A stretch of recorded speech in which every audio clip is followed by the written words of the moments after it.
Welcome to the Behind the Vision podcast. In this episode with Paige, we explore her journey to becoming a yoga instructor, her fondness for frogs, and how to improve your overall well-being. Hope you enjoy the show.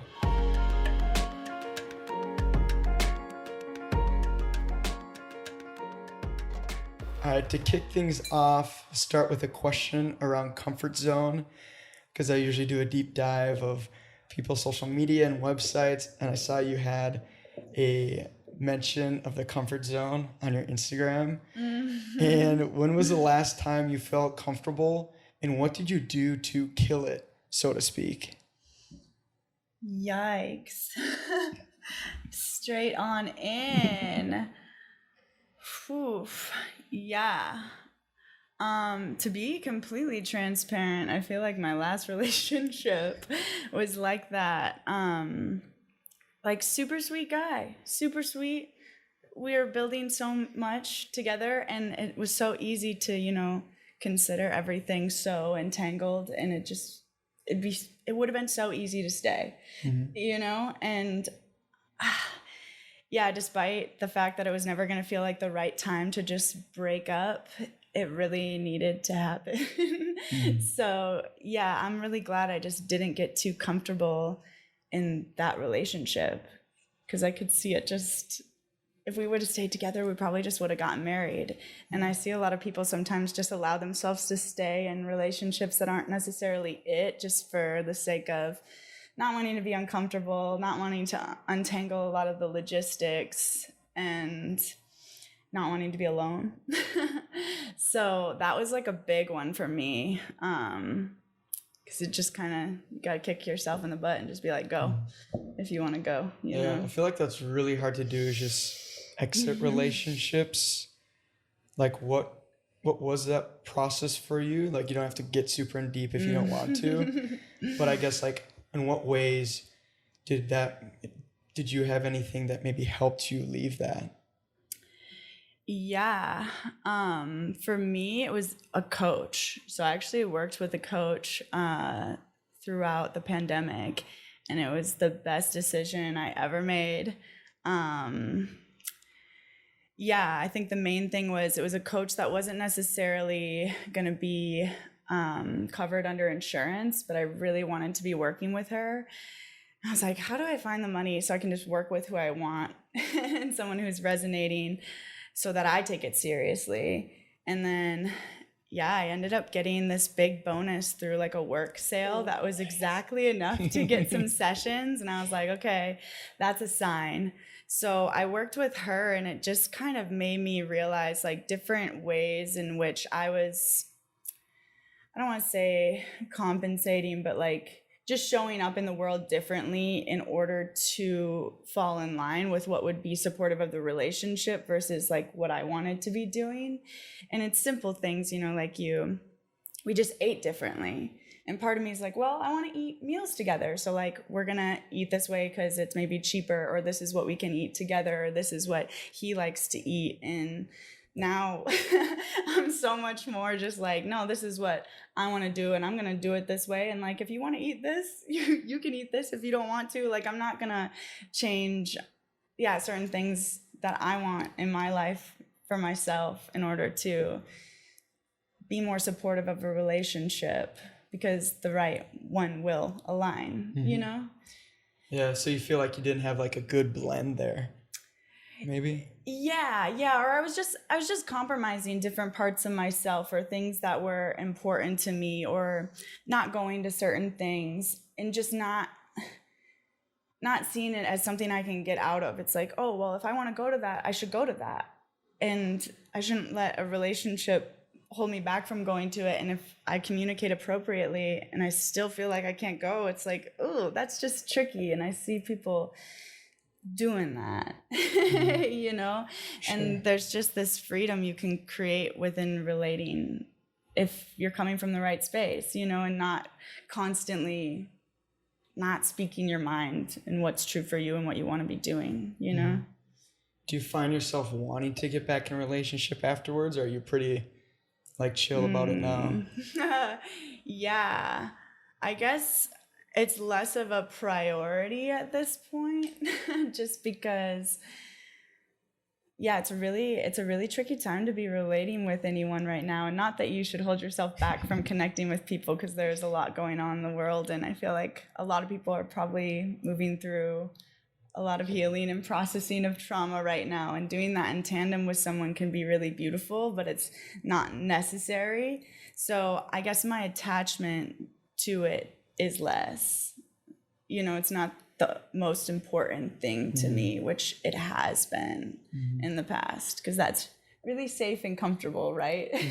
So I guess when you ask about comfort, it's like, yeah, a lot of times I was finding comfort within relationships, What's maybe the most important thing for you right now?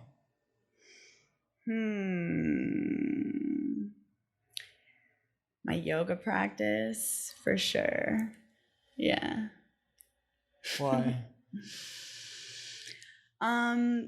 Just because it's been bringing everything through. And I guess for me, this practice in particular that I'm in right now, it's super challenging for me.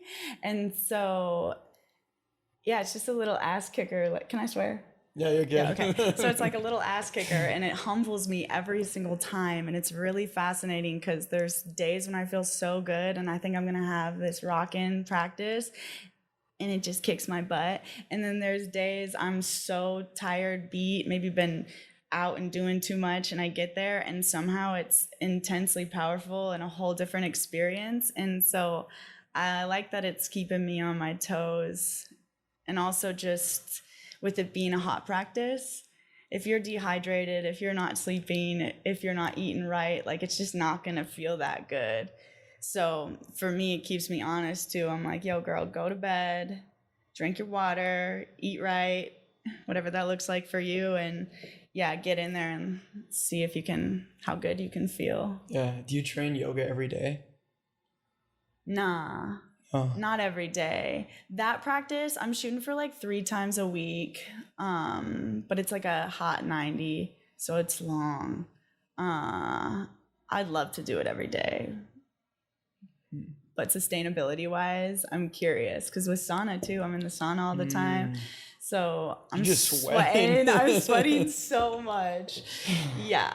I expect you to just be carrying coconut waters like with you all the time, and pretty much. Yeah. Yeah. Huh. And you're getting in the sauna tonight. Yeah, we're doing the sauna and cold tub tonight. Yeah. Is that, I guess before we go there, through personally doing yoga, I feel like so much of it is my ability to just control my breath, and how I breathe through yoga determines how easy I feel like the practice goes. Have you noticed that at all for you? Yeah. It's not always common knowledge in the West, in the sense that yoga is really here to have us move around in all these different ways and connect with our breath. And it's so we can sit still in meditation. So it's like, move your body all around so that you can sit. And when we start to use our breath to tap into that space, it changes the game. And same thing in sauna too, like breath work. Breath work. It's the one thing that no one can take away from you, and it's always here. It's so simple to want to rely on, like your crystals, your oils, your sauna practice, your gym, your friends, all these things. But like, breath is going to be immediate state change. Yeah. I've noticed that just personally recently. Like, sometimes I'll go through a period where like I'll do yoga maybe a few times a week, and sometimes I'll just forget about trying to focus on my breath when I'm doing it. And I notice that those practices are very hard. I feel like my brain is a little more like scattered during it, and I'm just kind of wanting it to more so end through that. But when I'm able to focus on my breath, things feel a little bit easier, and it feels like they go by a little faster too. Like it doesn't feel as difficult. And it's interesting too, when you're starting to tap into all these different practices, you know, they all have a rhyme and a reason behind why they do what they do and how they do it. And they're all their own modality, and certain people resonate with certain practices. But it is interesting when you get into some of those classes that are very highly choreographed in a way. It keeps your mind really busy, which is awesome. But for many people who aren't super connected to their breath yet, maybe it can be just more, okay, I'm here, I'm super physical. And so those people placed in a class like a yin class where they really are just in like one posture for a longer sustained amount of time, that can actually be good medicine. But it's oftentimes the people who are super into the physical aspects that you won't find in a yin class, you know? So it's interesting too, all the things that we do to distract ourselves from breath. And yeah, anything to get into your body though, you know? Yeah. It's interesting too, because I also go to jiu-jitsu, and a lot of people, when it's their first time, it's like wrestling. Yeah. So once you continue to do it, you'll try to be a little more cautious of how you breathe. And if you aren't, it's just going to make it really difficult, similar to yoga.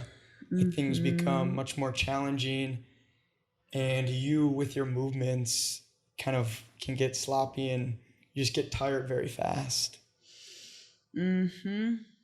Slowing it down. Yeah. Slow pace. That's it. Yeah. And using the exhale in your yoga practice to like bring you deeper, you know, and guide every single movement. And it feels different. You know, you're moving the energy with the breath and the physical body and pulling it all together so that energy can actually move. And when you're stagnant in your breath, if you're stagnant in some of your movements, it can't move. You know, and the amount of power that you get, you've probably experienced it in jiu-jitsu. If you're trying to do something and all of a sudden you're like, and exhale, press. It's a whole different thing than if you're like, you know, it's just a whole different experience. And you can tap into, a little bit more momentum and movement of energy, more power, more strength there. Yeah, for sure. Yeah. Where did your interest for health and wellness kind of spark? I guess we have this joke in the fitness wellness program in the college I went to. We always would say that the fitness wellness program is all like washed up high school athletes, because there was a lot of people who didn't necessarily do college sports but are so into sports. So our cohort was all just like, we say, washed up athletes from high school. I loved all my high school sports. And yeah, by the time I was a senior in high school, I was just working a lot and can kind of quit a majority of them in order to work more.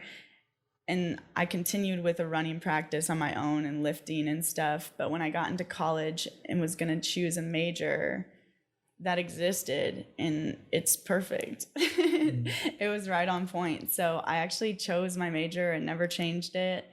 And yeah, the program that I went through is just rocking. They did it just right. Really? The college like program you went through? Yeah. Nice. It was fascinating. So it's kind of like fitness and wellness at NAU is kind of like exercise science to a certain extent, but like less chem, less OChem, and more like the psychology of behavior change. So like we went into like behavior change principles and like transformational change and health coaching and what it would look like to do like corporate wellness programming and do exercise testing in a lab setting. And so it was less exercise science, like preparing you for like PT or OT, and more like, let's work with people in like group settings in their work in fitness centers, hospitals too, technically. But I haven't seen as many people go down like a clinical route necessarily. A lot of people working in gyms and personal training. Yeah, I feel like that's where a lot of the like physical like training aspect, especially in college for exercise science, feels like it directs a lot towards like their personal training route and less of like the group route, and like being able to control a room that way. Yeah, it's been really fascinating watching different people from that cohort and what they're doing now, because it was so broad in so many ways of where you could take it.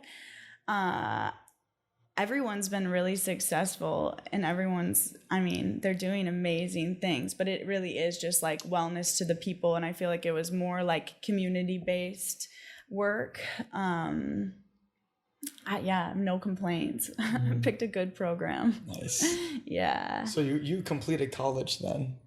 Yeah. So that program prepared us to sit for the American College of Sports Medicine. Technically, you become a certified exercise physiologist.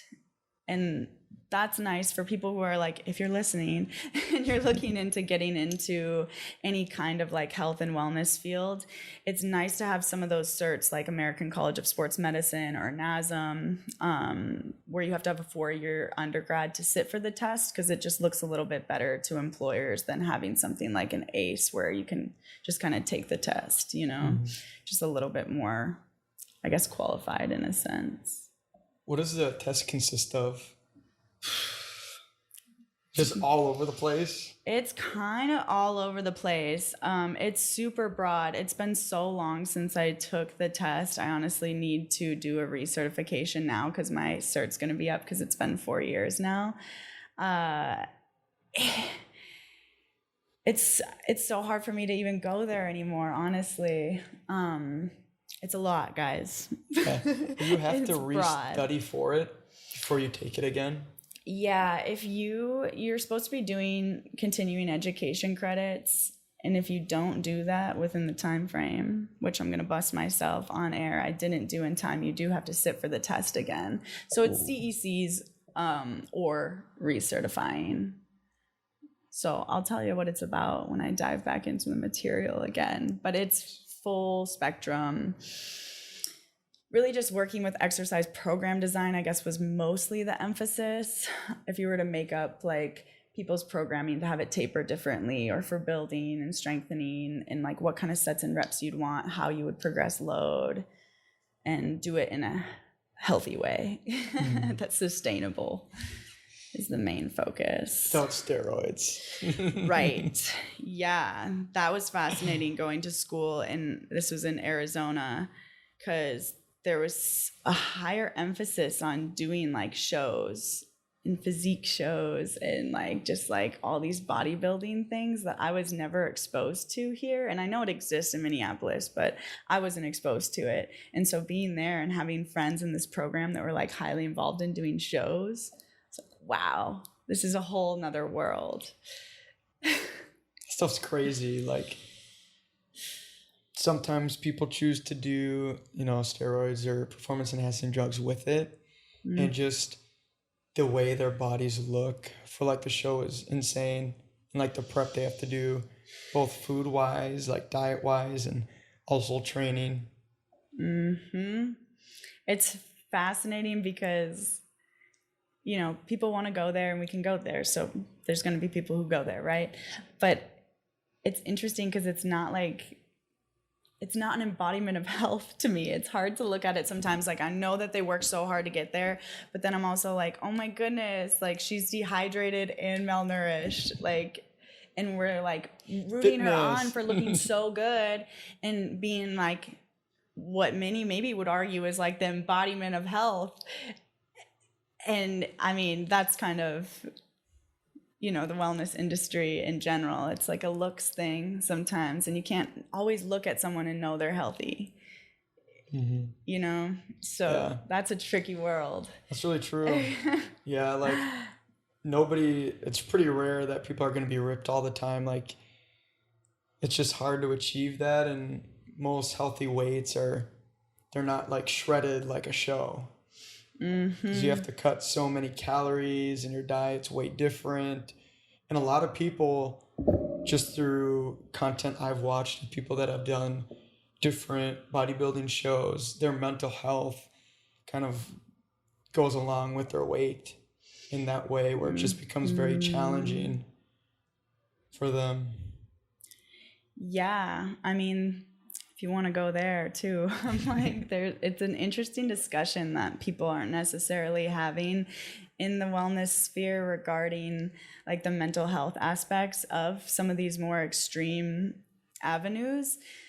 And yeah, sometimes people replace one addiction with another. You know, it's like you may have stopped drinking, but now you're like, have a ton of control over your workout and your food, which maybe makes you feel great in this like control sense, but you still have to analyze, like, is this a healthy relationship? Am I in right relation with how I'm being in my body? You know?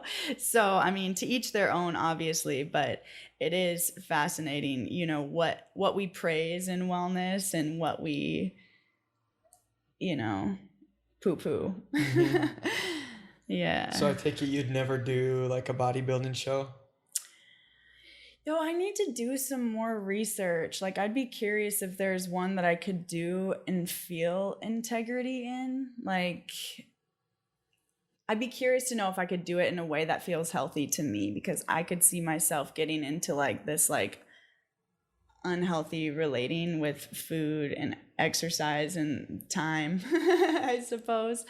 So I would love to do it to just get some rocking pictures and to see where I could take it. But I'd be very curious to know, yeah, like what aspects I would really have to watch and like go into some deep work prepping myself to make sure that it stays healthy, you know? Yeah. Yeah, but if anything too, I mean, you can do those shows and just walk the walk for yourself, you know, you don't gotta win. It's like, I could, actually, that'd be kind of fun. I could just do it and be like, and I'm hydrated, and I'm nourished, and I still hung out with my friends, you know? That'd be tight. I suppose you could just go up without like the intense prep and just see how you do. Yeah. I'd just be curious, like, what it would mean to show up in a super balanced way and represent that. Still get strong as hell. Like, that'd be amazing, and have like a really intentional routine. Cause I kind of pop around right now where I'm like a little bit of yoga here, a little bit of lifting here. Oh, I went on a walk. I haven't ever been like super streamlined with, honestly making my own exercise program design that's super intentional and safe and sustainable, you know? Mm-hmm. Yeah. So are you working on that exercise program now, or have you already created it? You know, I work with clients one-on-one, but it was more so in the past that I was doing more personal training than I am now.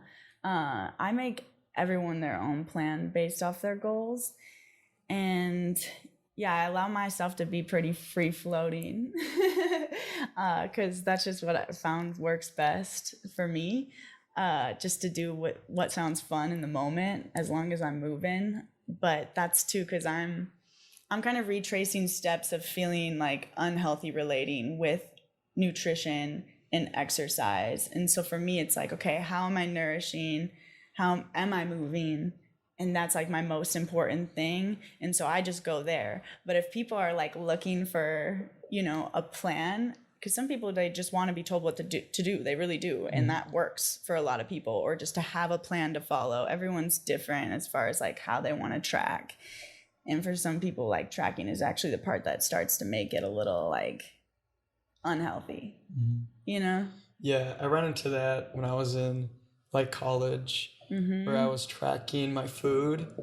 Yeah. And then I became so focused on like how many calories and like hitting the calorie amount that I was just starting to maybe eat random stuff, but I became just weirdly focused on that calorie amount, and I feel like I wasn't as healthy as I am now, just with my relationship with food. And it kind of just stemmed from myself tracking calories probably a little too much. Right? Yeah, you can get overly engaged with it. And that's what's fascinating too about working in the wellness industry is it's easy to get really consumed by it. Like, when I first graduated from college, I was a health coach, and I had no idea how messed up the diet industry was. I really thought this place I was going to work was like focused on the health coaching. So I was like, cool, psychology of behavior change. I love it. Like, let's do the health coaching aspect. I was trained for that, you know, and it was still very about, you know, diet industry, selling the products. It was very push products. And that job, like, kind of messed with me a little bit. You know, you're talking about food all day with clients. You're listening to their like patterns of thought around it. And yeah, you open your fridge and you're like, oh, this is not the plan. This is not the plan. And you're coaching this health plan all the time. So it can get sticky. And yeah, it's interesting when you work in the field how you can kind of get like blindsided by it, not realize it's happening, you know? Yeah. Yeah, that's really true.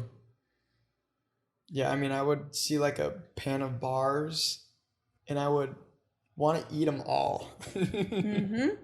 Like that's kind of the point where it's got where, because I was probably trying to like hold myself away from certain foods, that I was wanting them. I was like craving them. And then that's kind of when I stopped doing that. Do you have a time where you maybe fell into like a negative pattern, health and wellness wise?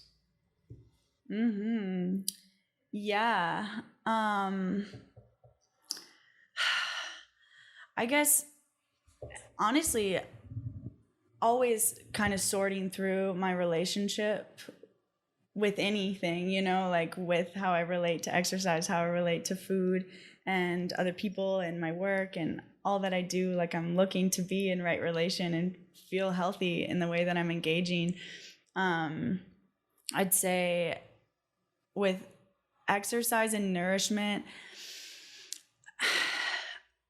I suppose it's probably when I started trying to like moralize food, you know, like acting like certain things were more or less pure than others and having really high standards. So By pure, do you mean like organic and non-organic type of thing?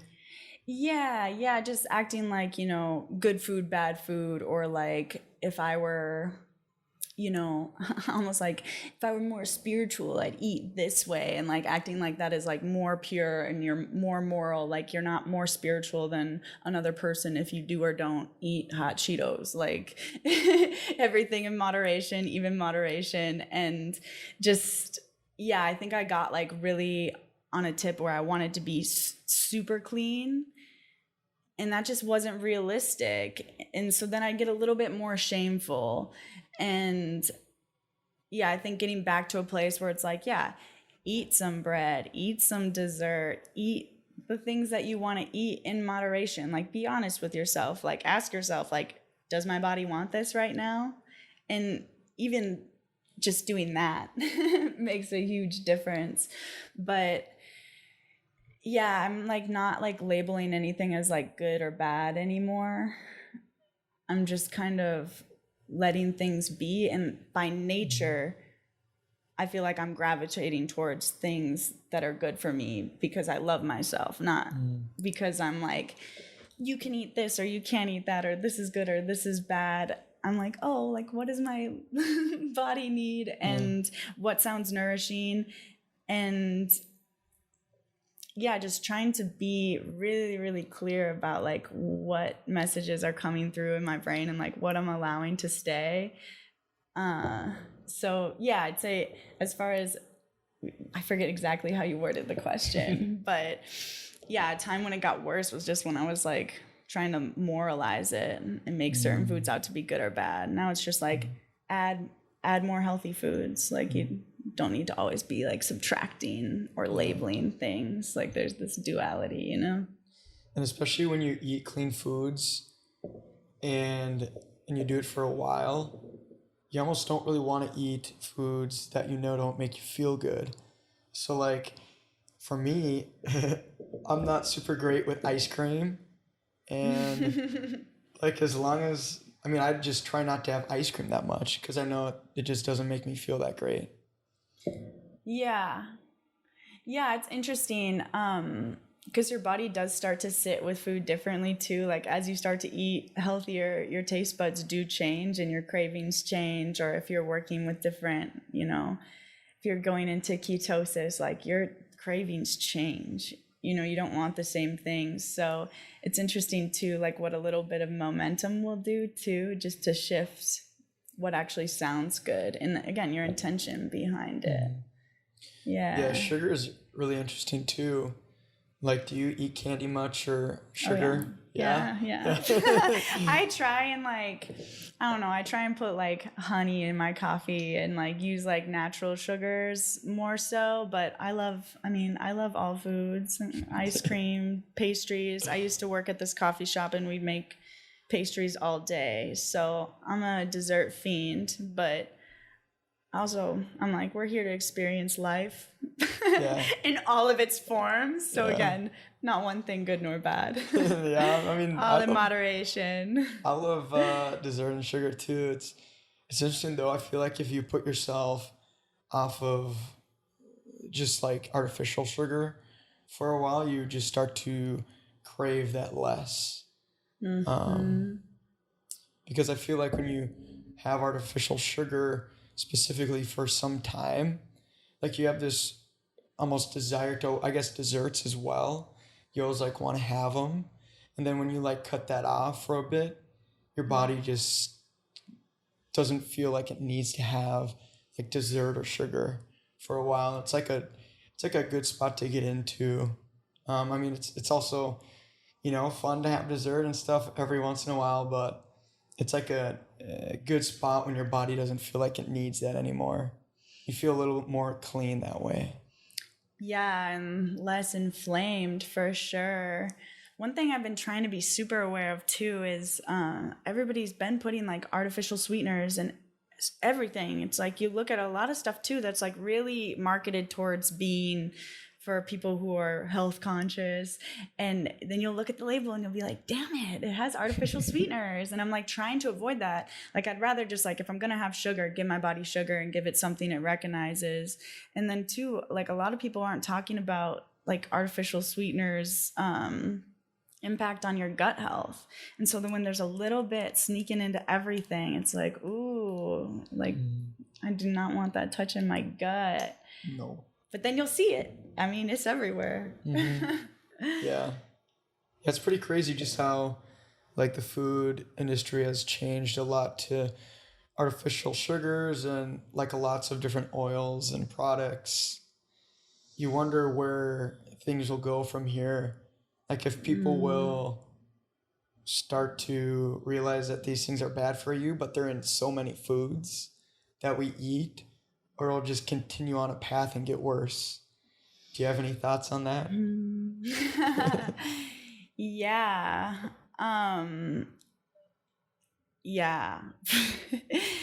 Complex issue. It's so fascinating because there's so many ways to look at that. Like first and foremost, I think it's so important to note that like not everybody has the same access to food. And there is like a dime often associated with foods that are healthier. And yeah, I think it all just starts with education. Like a lot of people just don't know. And we're talking about it, but there's a lot to it. And like you drive down the street and you see all these different options, it's so normalized. And it is really fascinating to consider like how many of us are walking around just malnourished and like have never experienced like what it feels like in their body to be like truly nourished, and just how good they can feel. And yeah, for everyone that looks different and how they get there, like I'm not an advocate of one specific diet over another. I don't even want to say diet, but just like way of nourishing yourself, I suppose. Like I don't think there's one way. I just think there's different energies to each one. It's like if you're going to eat plant-based, like you're in a certain energy and it can be supportive in so many ways. And same thing if you're going to like go all meat-based or something, it's a certain frequency and it's supportive for a lot of things, but it's a different energy than eating all plants.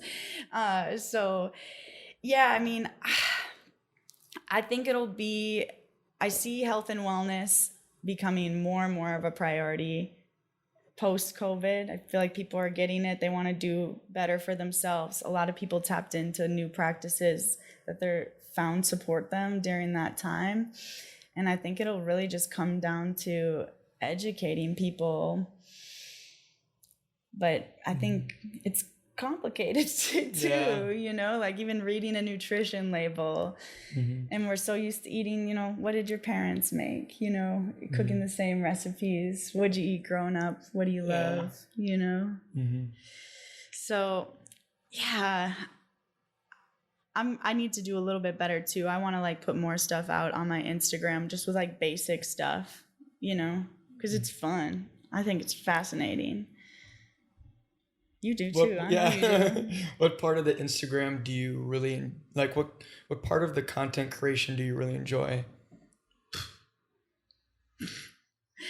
Just whatever. I guess I like sharing what works for me. I know like I've had a lot of teachers that have shown me really cool things, and I mean, it's just this light bulb. And so if I can share it with someone else and they're like, oh my gosh, Paige knows all about this kind of breath work or these oils or whatever, and they're fascinated by that, and I can be like a pillar for their learning, that's cool, because that's how I've found all the stuff that lights me up is through a lot of just really good teachers. And I also just like, as much as social media is its own little like demon, I do like being able to be a little bit more up to speed with people because I've posted. So it's hard sometimes maintaining connections with everyone. And if I'm posting on my story, people feel like a little bit more up to speed. And I don't feel like that's inauthentic. I'm like, perfect, like sweet, like, you know, kind of what I've been up to because I've been posting. And so we can sort of catch up from, I don't know. Yeah. I like the right opposite now. Almost. Really? Yeah. Yeah, that's interesting. Yeah. There's definitely benefits to both, like, because it gives you like a conversation starter off the bat when you see someone maybe you haven't seen in a while, like they'll bring that up specifically, and you can like chat about that, versus if they didn't know you did that, they might not chat about it unless you bring it up. Yeah, getting them up to speed, letting them know what you're about. Yeah. Sharing what works. Yeah, it's an interesting world on there. For sure. How much time would you say you spend on social media? Oof. I haven't done a really good job tracking it, to be honest. Like, I've done a lot of jobs recently where I'm not like the social media expert, but working with small business owners, everybody needs help with it, and I know enough. So I'll end up doing it for work a ton. And then also I'm guilty of having a lot of like personal messages in IG. So I feel like I'm on Instagram a lot, but like basically like texting, because I use those message threads a lot. So yeah, I mean, I spend a lot of time on there. I do, more than I'd like. I'm working on it though. Would you say you text on Instagram as much as you do just on your phone normally? Yeah, if not more. Interesting. Because I do the voice message feature. I like to send people voice messages. And you have a bunch of Android friends that don't get the voice messages, or? Well, okay, it's weird, but I feel like when I record a message on my iPhone, just within text, it's more challenging. Like, it doesn't come through as clear as it does on IG. Interesting. Yeah, it sounds less muddled, but so it's just personal preference, I suppose. Okay. Yeah. For people that are listening, what would be your biggest piece of advice to maybe help improvement in their health and well-being that you could give?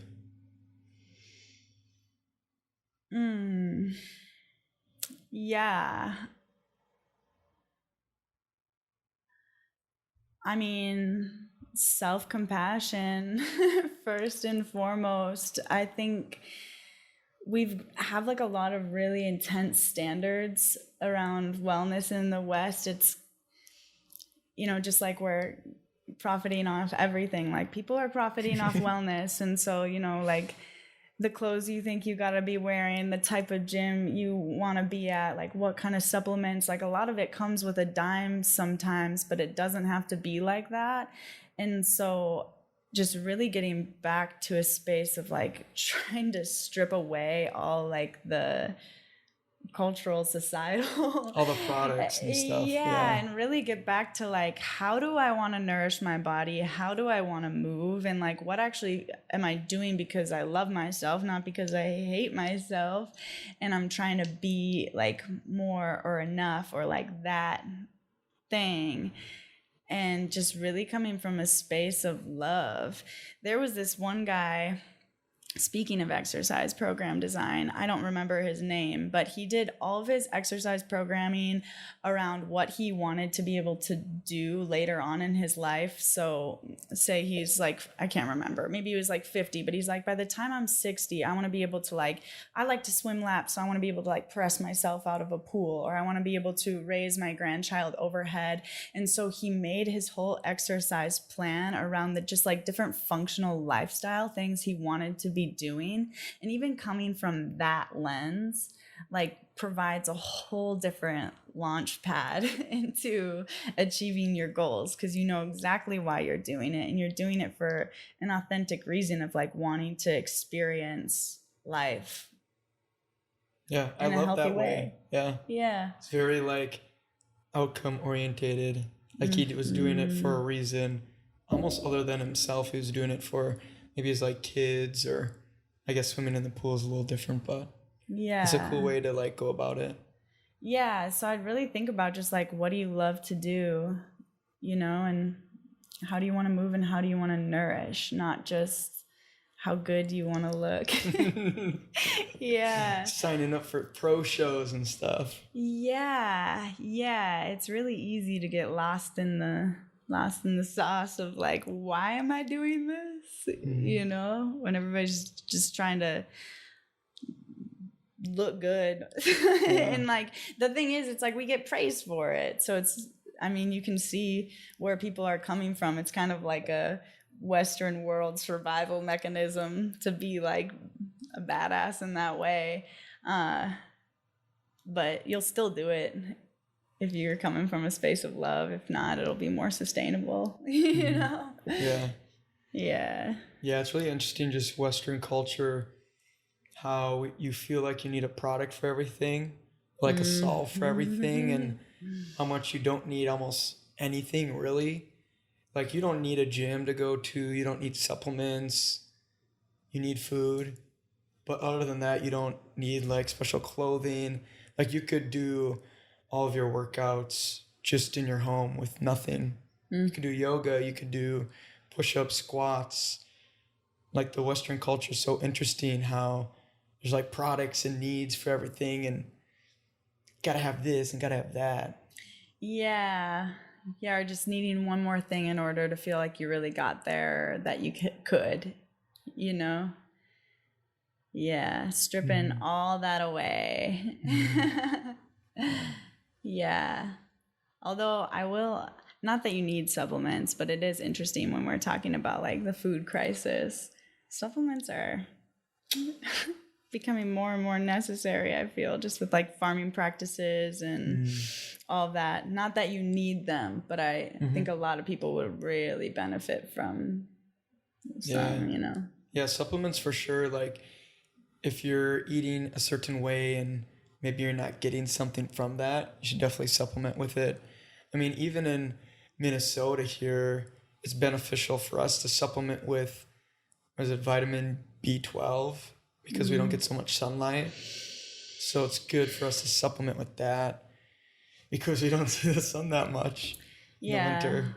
A little bit of boost. And I mean, with me sweating all the time with sauna and yoga, I don't know what I would do without some kind of like electrolyte, trace mineral, pH balancing, alkaline beverage of some sort, you know? So I'm like, y'all can sell me on those as much as you want. I am kind of about it, you know? What's like your favorite drink? Oh, it's funny because I was thinking the other day how guilty I felt about this, but that harmless coconut water, and I shouldn't feel guilty. It's great. I'm nourishing myself, but it's so expensive. It's like this big, and it's probably like $8 most of the time. But it's a kind of coconut water that they process it differently, and it is spot on. Yeah. I love coconut water, so I might have to try it out.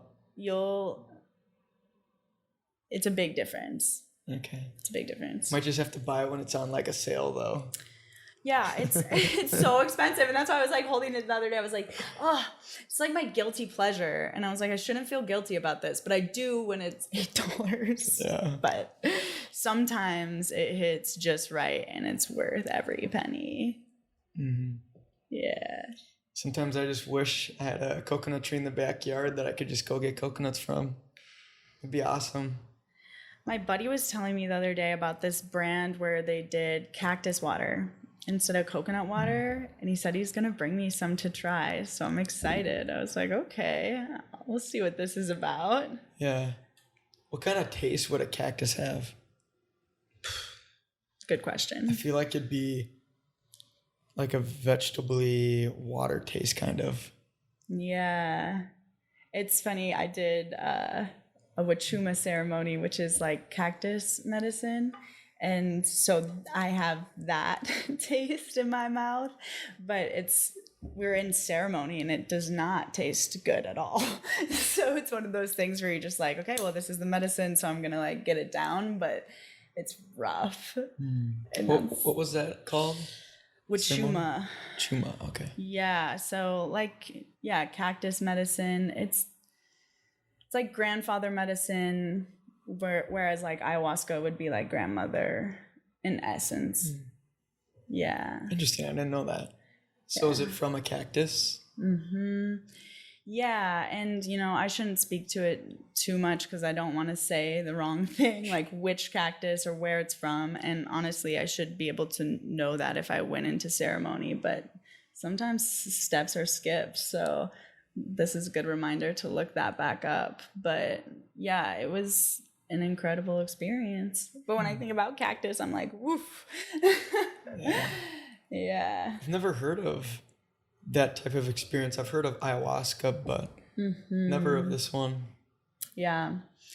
Yeah, I suppose I haven't really been in contact with it much here in like Minneapolis, but I mean, it's beautiful. I mean, it's a psychedelic in a sense, and yeah, it'll bring you on a little journey.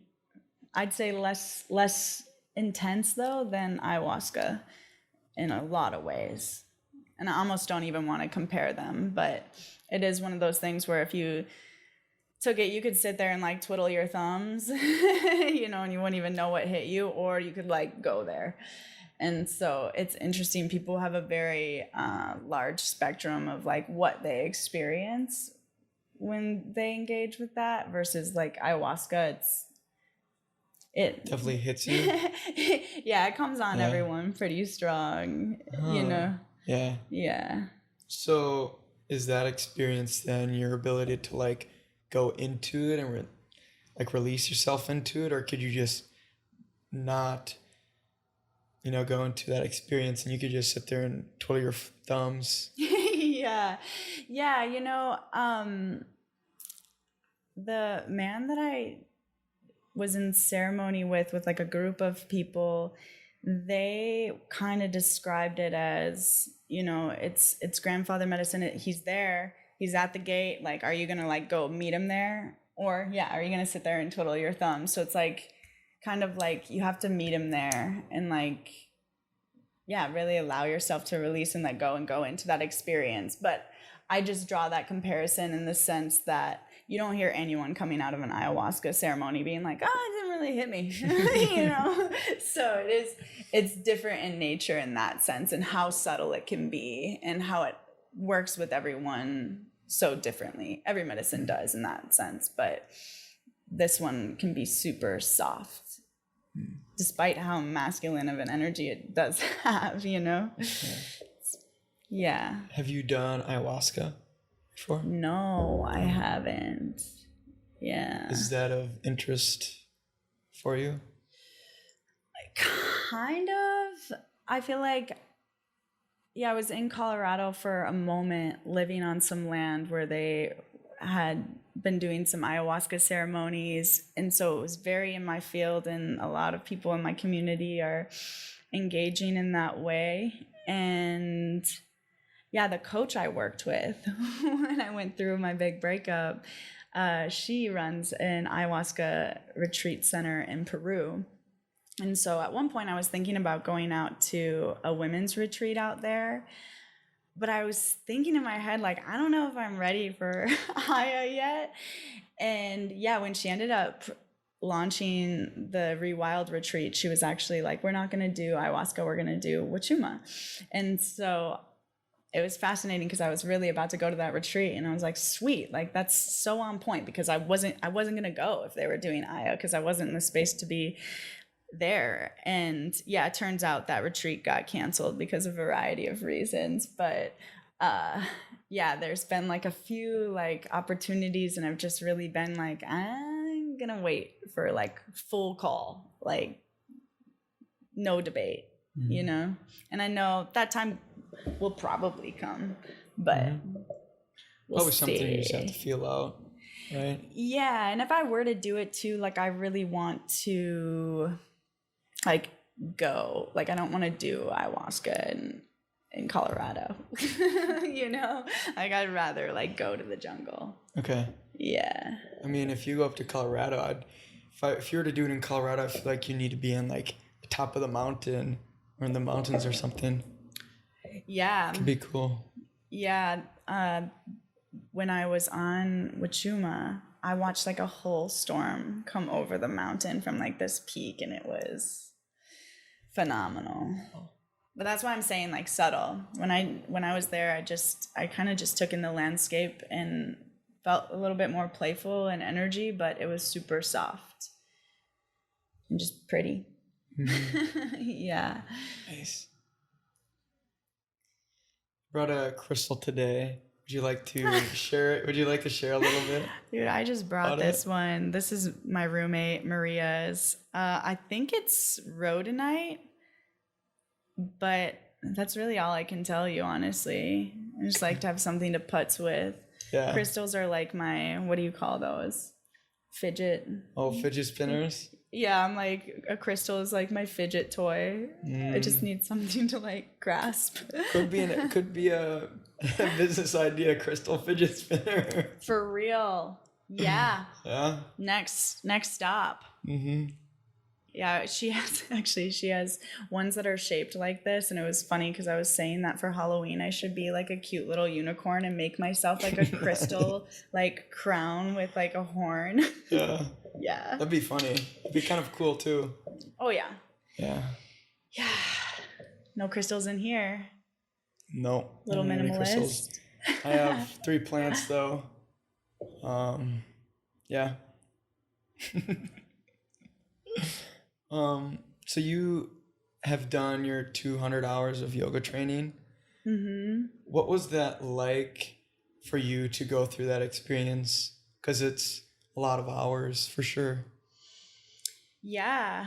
I did my 200 hour when I was living in Flagstaff in college, and I did it through Northern Arizona Yoga Center, and it was absolutely phenomenal.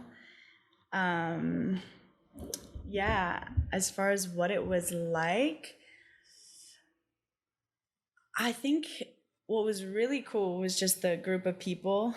Whenever people try and ask me questions about yoga stuff, I don't want to say I know the right program for everyone, but I'm like, if you can do it in person, like there's so much to gain in doing those trainings, and doing them in person does, it changes the experience. And the crew that I was with, like their story is just out of this world, and it just went so deep, and it was really cool to just see how we got to create the vibe. So if we were doing some kind of activity, like we allowed so much into the space that I just wasn't experiencing in my other spaces. So it's like, okay, we're all gonna do this thing and like dance, and everybody's dancing, and it's interesting how the group of people around you can support that and coming through or not. And obviously it's like individual responsibility for what you want to experience, but what things can be amplified when it's normalized in a space like, yo, let's go there, let's get weird, like we're gonna dance like this or whatever it may be. That was really cool to experience, like how much you can shapeshift the energy depending on like what your intention is and what you're allowing. And yeah, I'm really glad that I did it. At some point I'll do my 300-hour.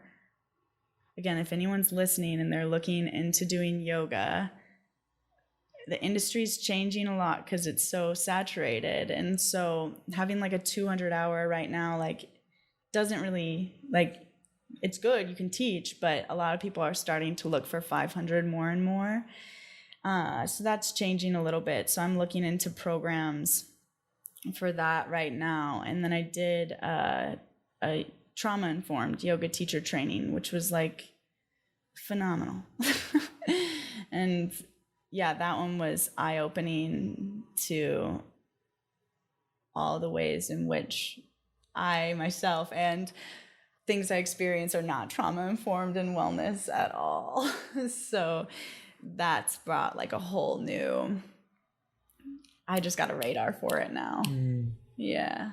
What was it like going through like yoga training? Like, what's that look like? Yeah, it looks different. It looks different depending on who you do it through. So my teacher was super cool. She got a lot of other teachers to come in and teach different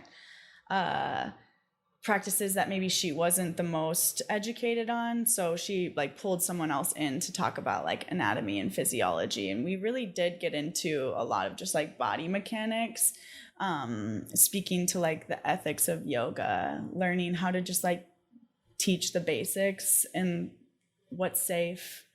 Yeah, and I guess, is there anything else that I'm really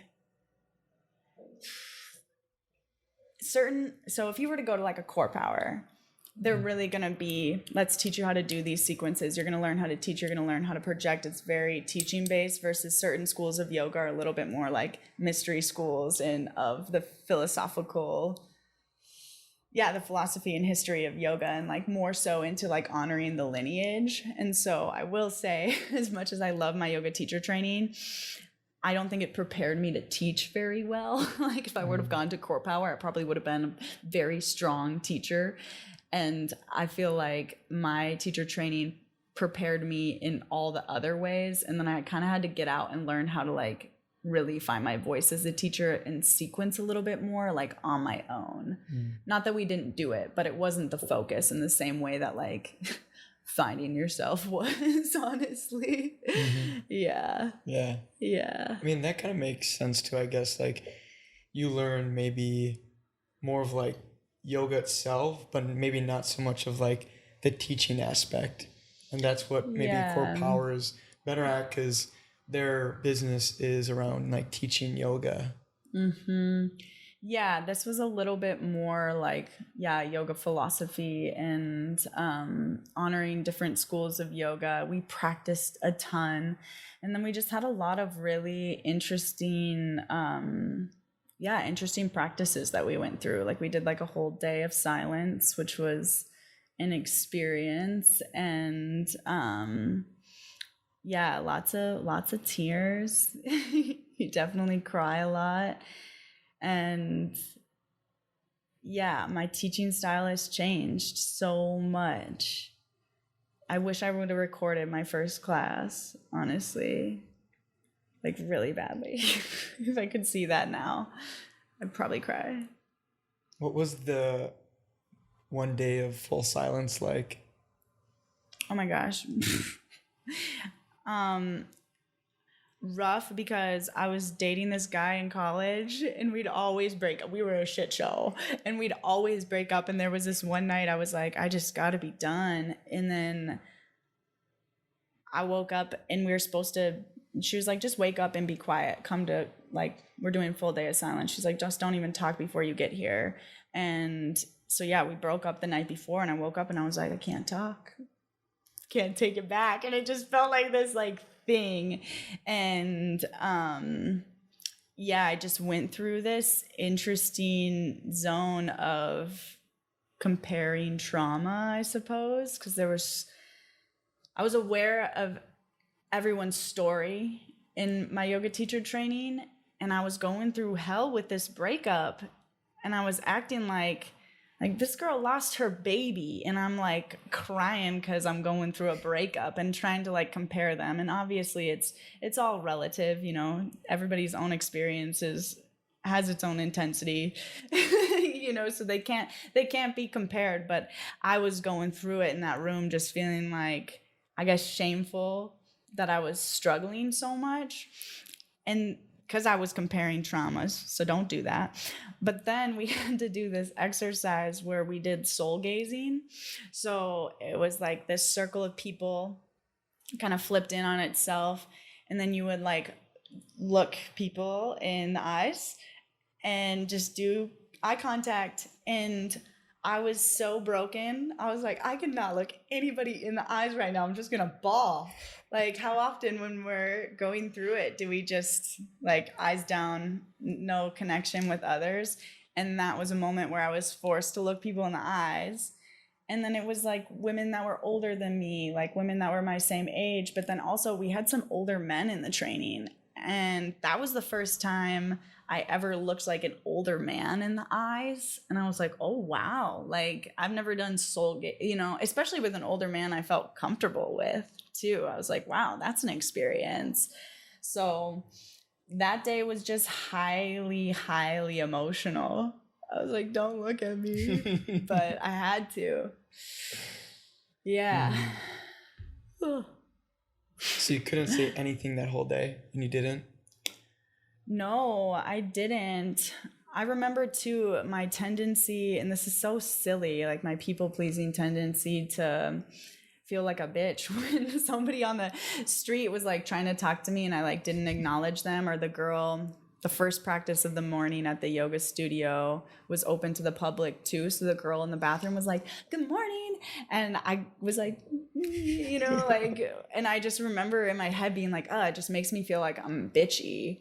And again, that's medicine too. Like, I got to be on my own thing, and I'm like in a practice right now. And so I just need to honor that. And I don't need to like go there and like label myself like I'm you know, a brat right now for not engaging with that person when like I'm doing something right now, you know. And yeah, people pleasing is a lesson. Is that the longest you've gone in silence? Was one day? Yeah, probably. I've been looking into, this is such a stretch for me, but I'm gonna do it, is have you heard of Vipassana? Oh, it's like a 10-day meditation retreat, and it's in full silence. And yeah, you kind of like eat, sleep, meditate. Yeah. There it is. So at some point it'll be 10 days. Right now it's 1. So we gotta stretch. That'd be a lot. Yeah, I'm a little bit nervous, but yeah, we'll see what comes up. Are you committed to it? I'm pretty committed to it, yeah. I mean, I'm looking into March. I'm thinking about going to, they have Vipassana retreat centers all around the world, or maybe it's just the nation. I'd have to see. But I'm thinking about doing like kind of more of a destination one, maybe go to Texas or somewhere fun and make it into a little stay. But it's one of those things where you do, I mean, it's 10 days of silence, it's 10 days off your phone. You got to do a lot of logistics prior to prepare. So you're not sitting there in Vipassana like, I forgot to pay my car loan or some shit, you know? I'm And not dead. yeah, so you gotta prepare, and then just having the time off for a lot of people, like it's definitely a privileged practice in the sense that, you know, you gotta have 10 days off to go. I know my brain will probably create a lot of reasons why, like right beforehand, I'm gonna be like, I can't go, but I'm gonna really try. Yeah, they're all donation based.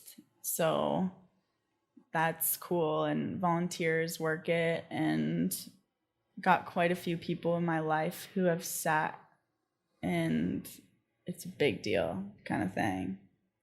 Is it specifically 10 for a reason?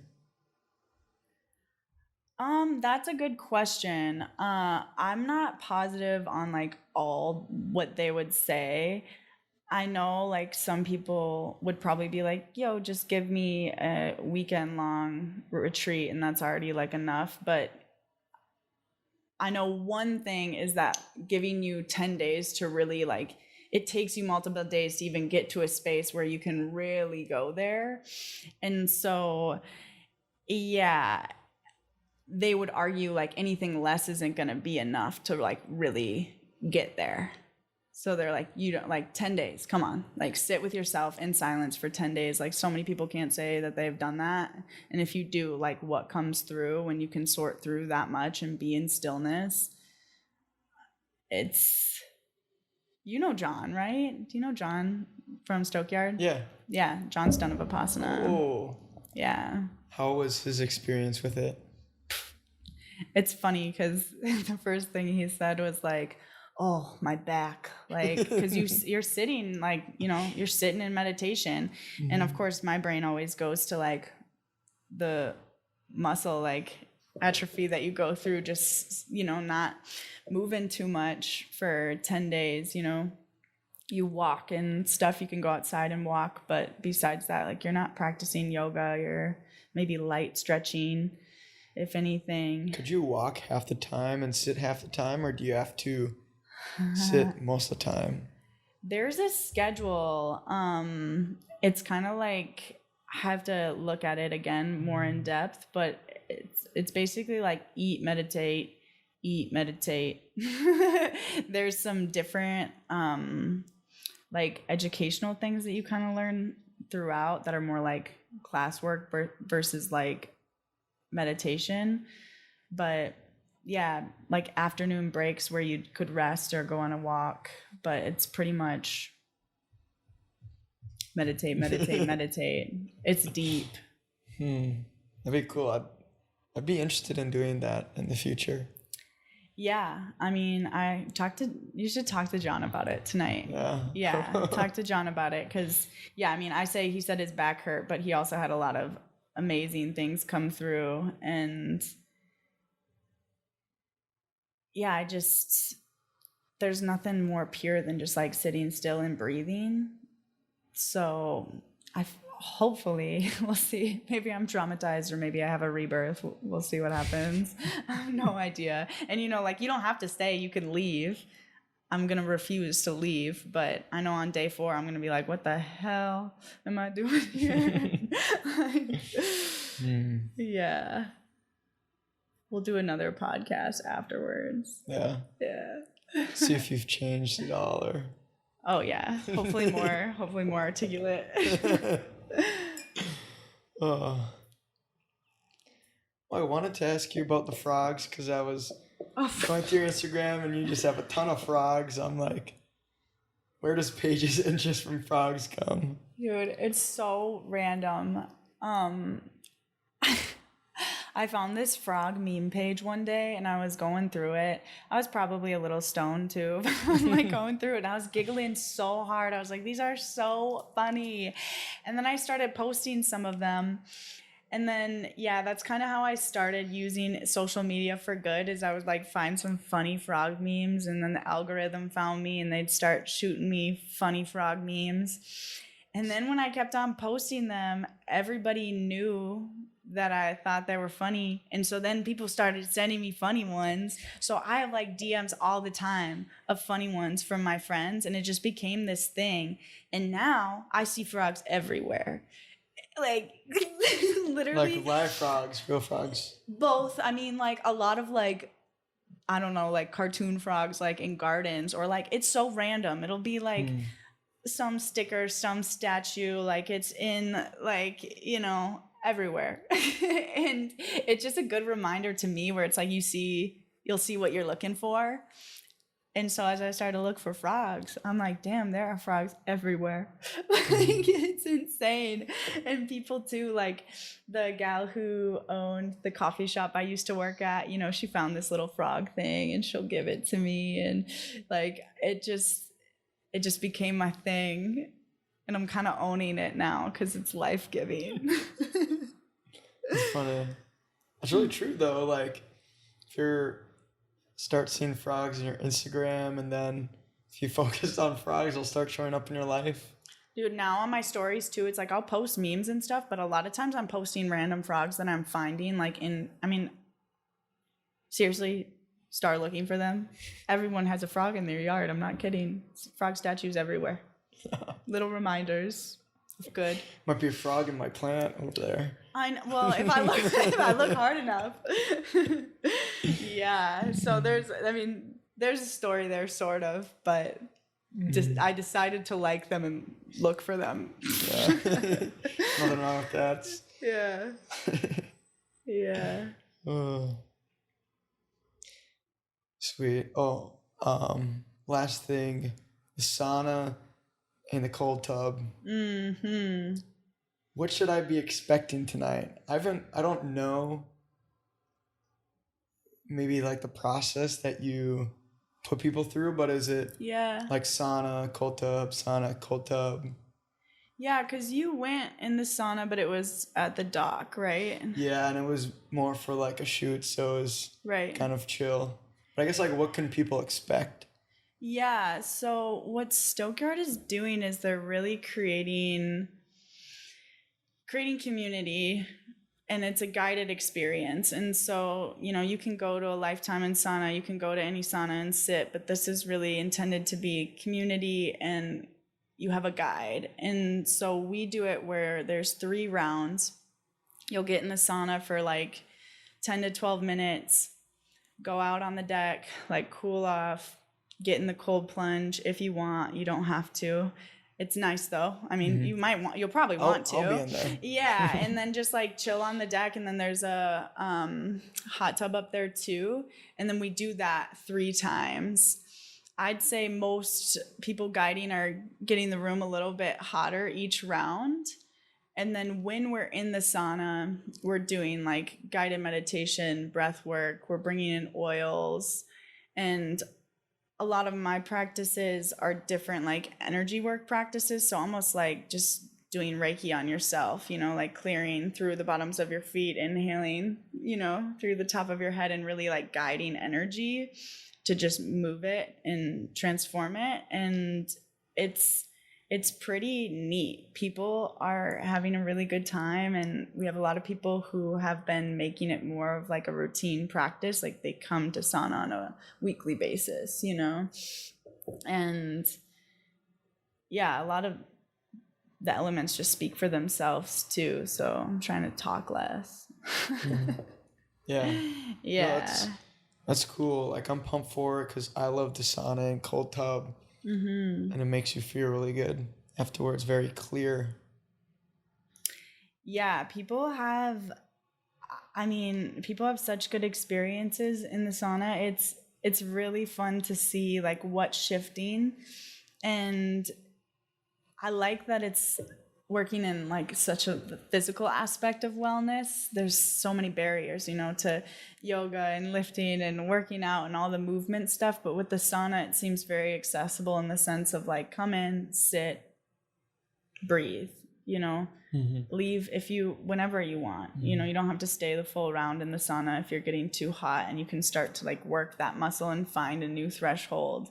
But people are having, like, they're just like, this is so good. And you're like, yes, this is what people need right now, is to be like gathering in community and breathing and sitting still. It's like, what else would be more of service at this point in time? Yeah. Makes people feel good. You're helping guide people into like a better feeling. Yeah, and the testimonials are just so good. And I've been talking about this with the owner, John, a lot. It seems as though there's a culture really ramping up behind this in the West. And so, if you go into other places in the world, there's bathhouses everywhere. It's really accessible. It's pretty common practice. It's not like a prestige thing. And in the West, it's like, oh, put it in a health club. Like there's a sauna in the health club, whatever. But I think over time, now that it's becoming more popularized, we're going to see like a sauna culture where this is what people are doing. They have a practice. And quite honestly, I think we'll probably have like sauna meisters where they hold the space in a certain way, just like a yoga teacher would. So I feel like there's going to be like a grip of sauna practitioners, in different forms of sauna that you can get trained in. And yeah, it'll kind of blow up. Just like I compare it to microbreweries. I feel like, there's a microbrewery here and then there. And now all of a sudden there's like Minneapolis is holding like a microbrewery conference and they have a way they do things, a proven process of like, this is how you microbrew, So we'll watch it happen. Yeah, I hope it blows up because they're great. I know. I want to see it everywhere. And it's like for people to just, be in that practice on a more regular basis, like that could change so much. Instead of going out to the bars all the time, like let's gather in community and just like breathe together instead. You can still meet someone, like it's still the sessions we host are still pretty social as much as they are therapeutic, I'd say. Mm-hmm. Yeah. Sweet. Yeah. To wrap things up, if you were to leave your last piece of advice to your younger self, what would that be? Goodness.